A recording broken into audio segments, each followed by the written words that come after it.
Le dessin à la main a toujours été très important pour moi, depuis mes études d'architecture, mais depuis le début de ma carrière. Chaque fois que je me déplace ou que je suis en voyage ou autre, ou en réunion de travail, j'ai toujours avec moi un carnet de dessin, toujours. Et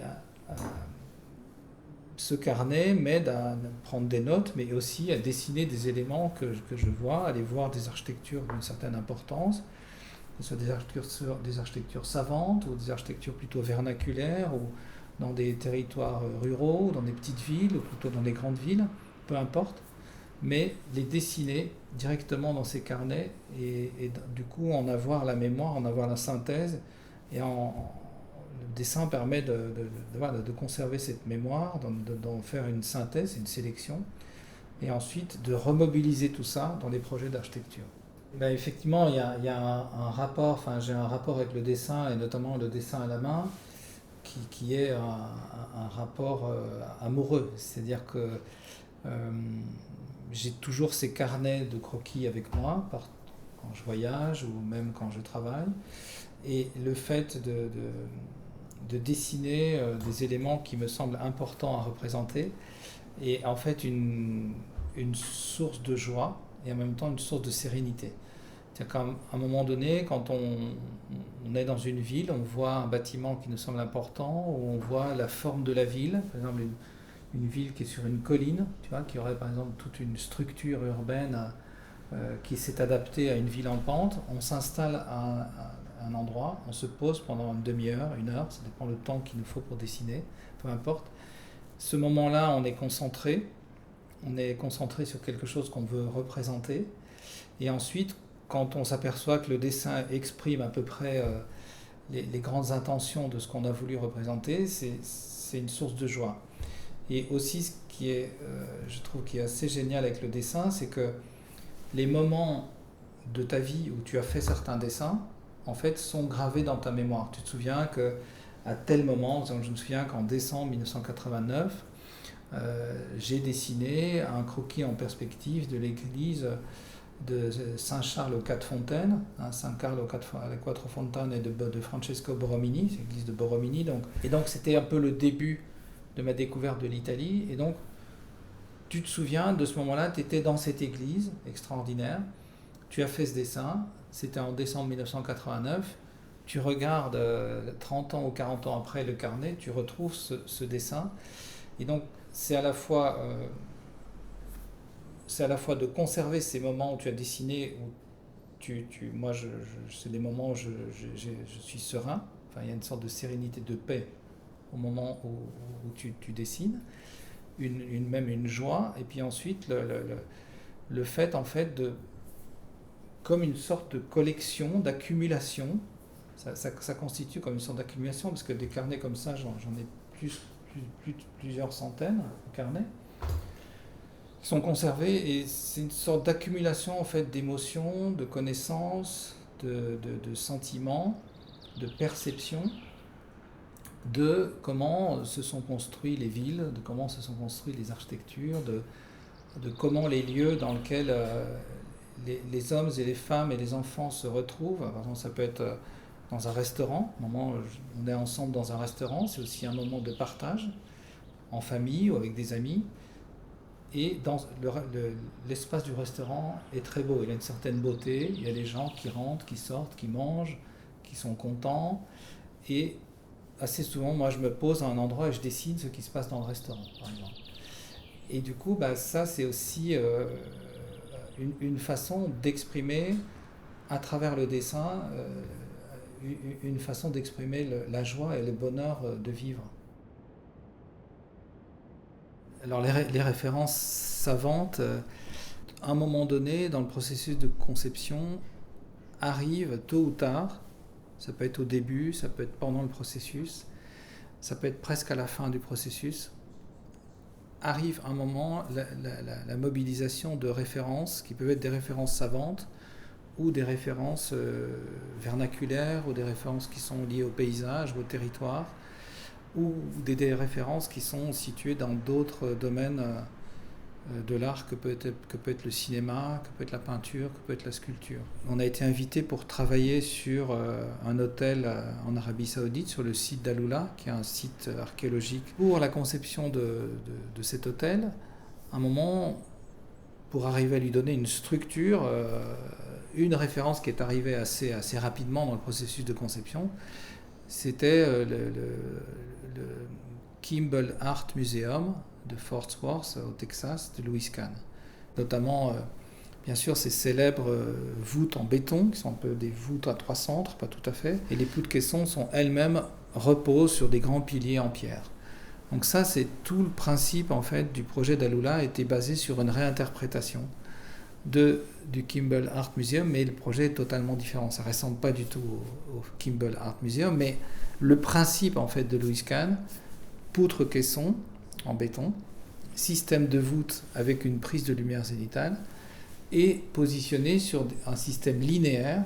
C'est les grandes lignes en fait de composition du projet qui sont les murs porteurs parallèles. Donc ça, on a vraiment ce principe qui pour nous est une référence savante qu'on a réinterprété dans le projet d'Alula. Quand on fait un concours à Florence ou dans d'autres villes ou à Bologne pour dire voilà, la cathédrale de Bologne n'a pas de façade, on fait un concours et on appelle plusieurs architectes pour proposer une façade pour la cathédrale de Bologne, qu'est-ce que font les architectes ? Ils font une maquette. Donc à partir de ce moment-là, dans la discipline de l'architecture, la maquette est quelque chose de très important. Et en agence d'architecture, on continue à faire des maquettes. C'est une chose la plupart des agents d'architecture qui essaient qui font des choses de qualité. Par exemple, Julien Boideau travaille énormément en maquette. Boris Boucher aussi. Je sais que Simon Tessot aussi travaille beaucoup en maquette dans son atelier à Le Rouget. Et nous, on continue à travailler en maquette parce que c'est un outil très important de conception.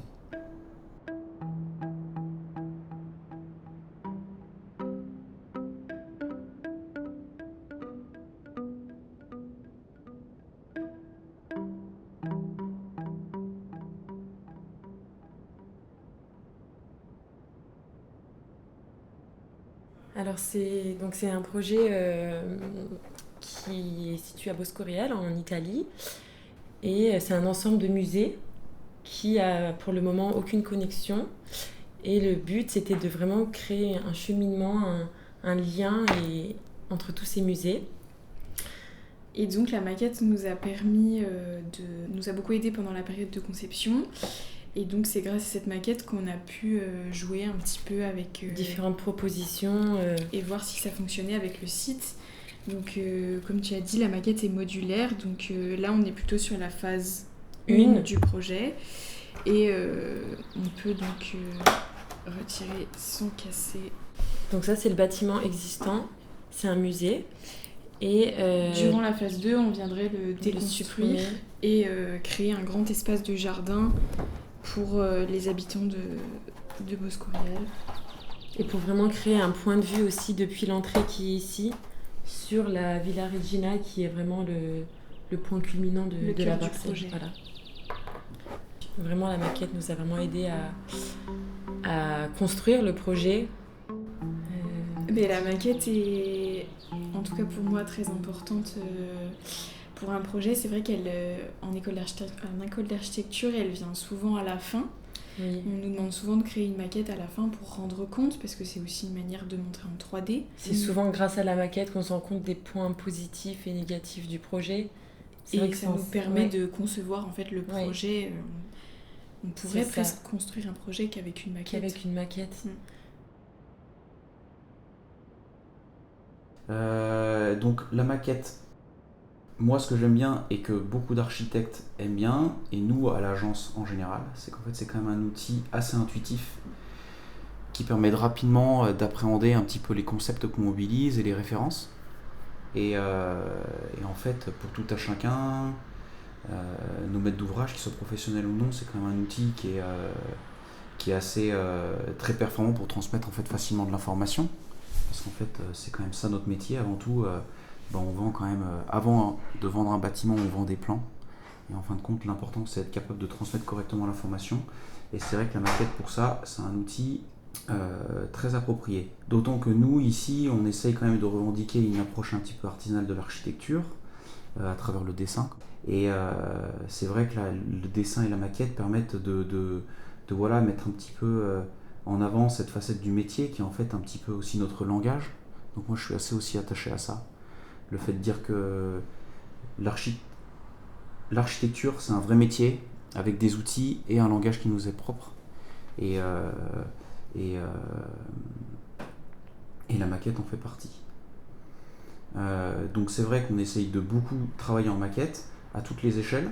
L'avantage de la maquette, c'est qu'en fait ça permet de manière toujours intuitive d'appréhender rapidement et facilement les espaces, mais aussi de dimensionner de manière comme ça un petit peu instinctive les structures. Et donc c'est vrai que c'est pour ça qu'on essaye de travailler à chaque étape des projets en maquette et à plusieurs échelles. La forteresse de Crozant, c'est donc une ruine médiévale. Et donc on retrouve sur cet éperon rocheux un chapelet de vestiges, principalement des ruines de tours. Donc c'est vrai que nous, la maquette pour nous, elle paraissait assez évidente parce qu'elle permet quand même rapidement de se rendre compte de ce relief qui caractérise le paysage. Le projet, il mobilise une référence qui pour nous est très importante, qui est sur le site, c'est justement l'image de la tour en ruine.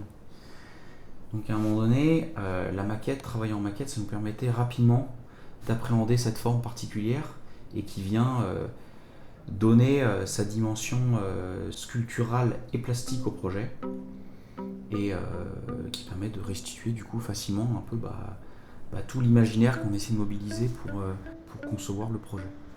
Voilà.